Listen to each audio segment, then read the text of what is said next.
साथियों नमस्कार। आज के इस वीडियो में हम नगरीय भूगोल के एक महत्वपूर्ण भौगोलिक टर्म मेगा सिटी पर चर्चा करेंगे।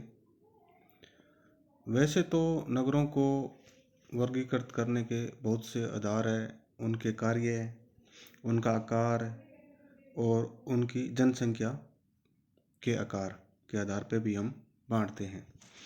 अगर हम जनसंख्या के आकार को आधार माने तो सबसे पहले एक नगरीय पूर्वा या अर्बन हेमलेट होता है और ये सबसे छोटी अर्बन इकाई है और इसमें कुछ ही सौ व्यक्तियों की निवास होता है।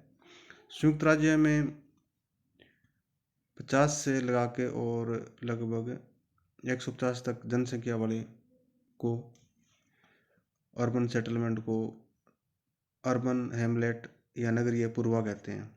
दूसरा होता है अर्बन विलेज। ऐसे बस्तियों को ग्रागर यानी ग्रामीण और अर्बन या अर्धनगरीय बस्तियां भी कहते हैं। और टेलर ने 1951 में प्रकाशित पुस्तक अर्बन ज्योग्राफी में इसका पहली बार प्रयोग किया था। और संयुक्त राज्य अमेरिका में 150 से लगाकर और 500 तक जनसंख्या वाले नगरीय क्षेत्रों को अर्बन विलेज की संज्ञा दी गई है। उसके बाद में टाउन होता है। टाउन संयुक्त राज्य अमेरिका में 500 से अधिक आबादी वाले बस्तियों के इस वर्ग में रखा जाता है। और भारत में 5000 से अधिक जनसंख्या वाले क्षेत्रों को टाउन कहते हैं। और इस तरह के दो तरह के नगर होते हैं, एक स्टैट्यूटरी टाउन या वैधानिक नगर और दूसरी होती है जनगणना नगर या सेंसस टाउन। उसके बाद में सिटी होता है। सिटी को नगर कहते हैं और इसकी जनसंख्या का आकार वो 50,000 से 1,000 की आबादी तक के होता है। लेकिन भारत की जनगणना विभाग ने 1 लाख से अधिक और 10 लाख से कम जनसंख्या वाले नगरीय क्षेत्रों को सिटी का दर्जा दिया है। और उसके बाद में होता है मेट्रोपॉलिटन या महानगर। और सामान्यतः 10 लाख से अधिक जनसंख्या वाले नगरों को इस वर्ग में रखा जाता है और इनको 10 लाखी नगर या मिलियन सिटी भी कहते हैं।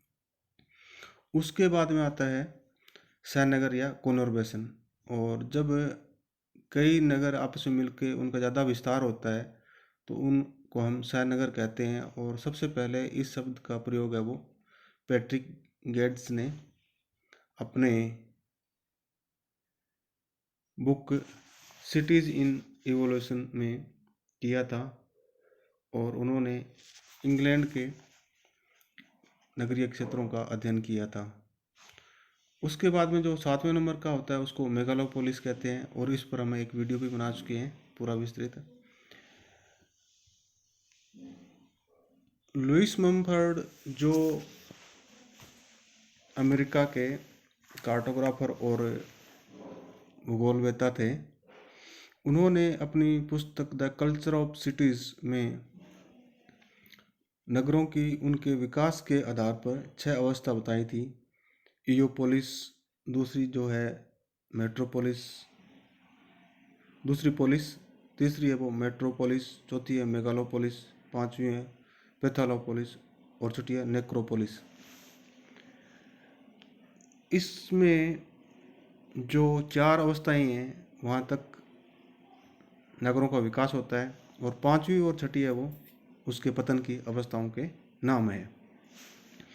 लेकिन 20वीं शताब्दी में महानगरों के बहुत अधिक तीव्र गति से विकास होने और उनमें बहुत ज़्यादा जनसंख्या होने के कारण एक यूएनओ ने एक रिपोर्ट प्रकाशित की है जो हर 2 साल बाद में करते हैं। उस रिपोर्ट का नाम है world urban prospects the 2018 revision. और उसमें उन्होंने एक नई कैटेगरी जनसंख्या के आधार पे मेगा सिटीज़ और मेटा सिटीज़ डाली है।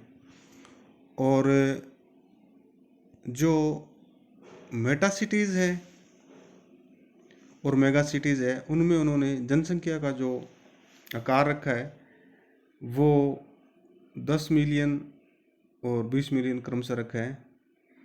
वर्ल्ड अर्बनाइजेशन प्रोस्पेक्ट्स 2018 की रिपोर्ट है, जो यूएनओ के department of economics and social affairs के पॉपुलेशन डिवीज़न या जनसंख्या विभाग द्वारा जारी की है।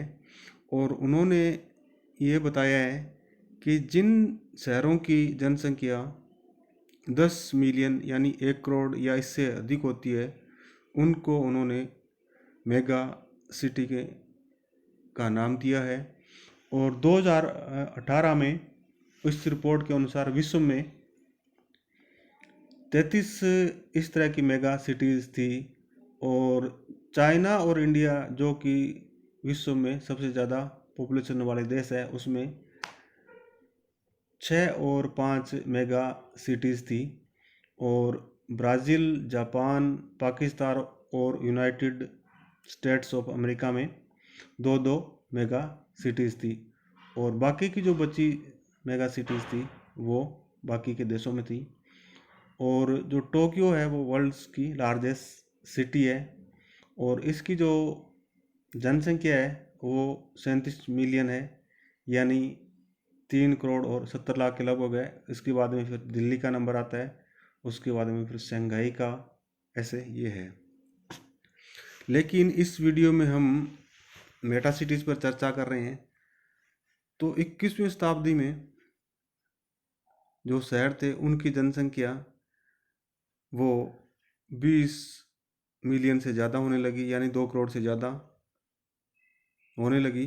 और इसके लिए ये जो रिपोर्ट है, वर्ल्ड अर्बन प्रोस्पेक्ट्स रिपोर्ट 2018, इसमें इन सिटीज़ को मेटा सिटी या हाइपर सिटी का नाम दिया गया है।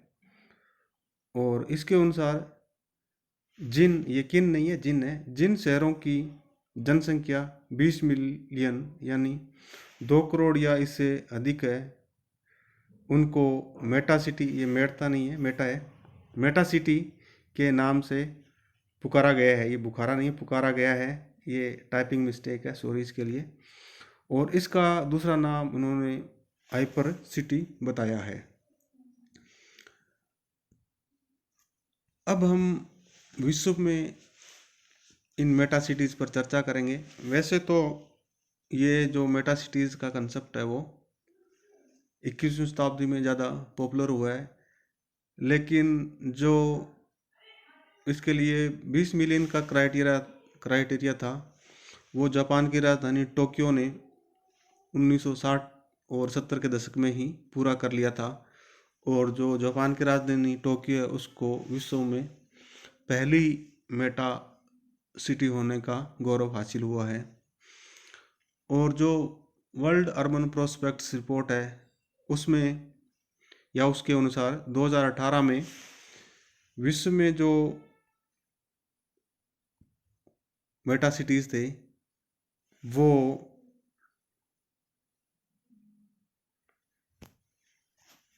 6 मेटा सिटीज़ थी।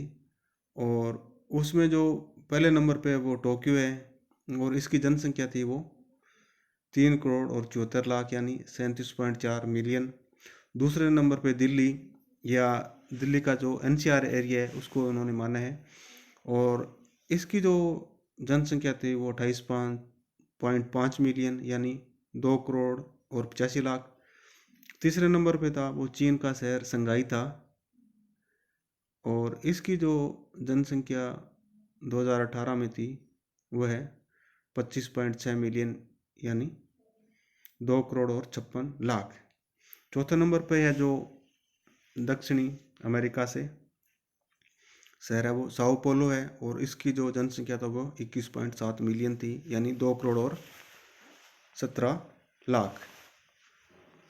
पाँचवें नंबर पे जो मेटा सिटी था जो वो था मेक्सिको सिटी और इसकी जनसंख्या थी वो 21.6 मिलियन। और छठे नंबर पे था जो मिस्र की राजधानी काहिरा।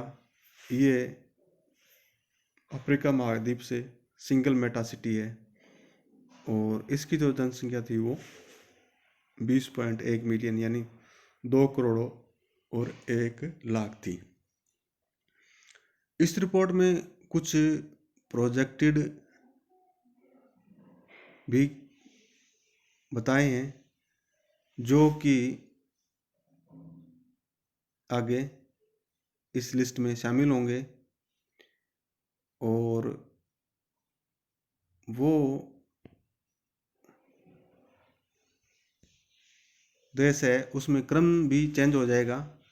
दिल्ली है वो, या एनसीआर रीजन है, या दिल्ली एग्लोमरेशन जिसका नाम दिया गया इस रिपोर्ट में, वो है वो 1930 में पहले नंबर पे आ जाएगा, और इसकी जो जनसंख्या वो 38.9 मिलियन हो जाएगी। और जो वर्तमान में 1 नंबर पे जापान की राजधानी टोक्यो चल रहा है वो नंबर 2 पे हो जाएगा, और उसकी जो जनसंख्या होगी वो 36.6 मिलियन।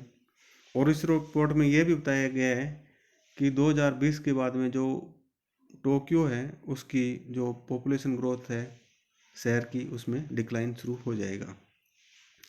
तीसरे नंबर पे शंघाई है चीन का शहर, जबकि इसकी राजधानी बीजिंग है वो इसमें शामिल नहीं है, और इसकी जो जनसंख्या 2030 में होगी वो 32.9 मिलियन। इसी तरह बांग्लादेश की राजधानी ढाका भी इस मेटा सिटी के क्लब में 2030 तक शामिल हो जाएगा, और तब इसकी जनसंख्या होगी वो 28 मिलियन होगी। उसके बाद में फिर है अफ्रीका महाद्वीप से मिस्र की राजधानी काहिरा, और इसकी जो जनसंख्या होगी वो 25.5 मिलियन। उसके बाद में भारत का शहर जिसको भारत की आर्थिक राजधानी भी कहते हैं मुंबई है, वो इस क्लब में शामिल हो जाएगा, और इसकी जनसंख्या होगी वो 24.6 मिलियन। और इसके बाद में चीन की राजधानी बीजिंग इसमें शामिल हो जाएगा 7वें नंबर पे। फिर मैक्सिको सिटी शामिल हो जाएगा, और इसकी जनसंख्या होगी वो 24.1 मिलियन। उसके बाद में साओ पोलो दक्षिणी अमेरिका से, और ये जो लास्ट के 2 शहर हैं वो अफ्रीकन या अफ्रीका महाद्वीप से होंगे, वो होंगे किसानसा और लागोस। वीडियो को देखने के लिए धन्यवाद, और इस वीडियो को अधिक से अधिक छात्रों में शेयर करें ताकि वो भी लाभान्वित हो सकें, और आशा करते हैं कि आपको ये वीडियो पसंद आया होगा। धन्यवाद।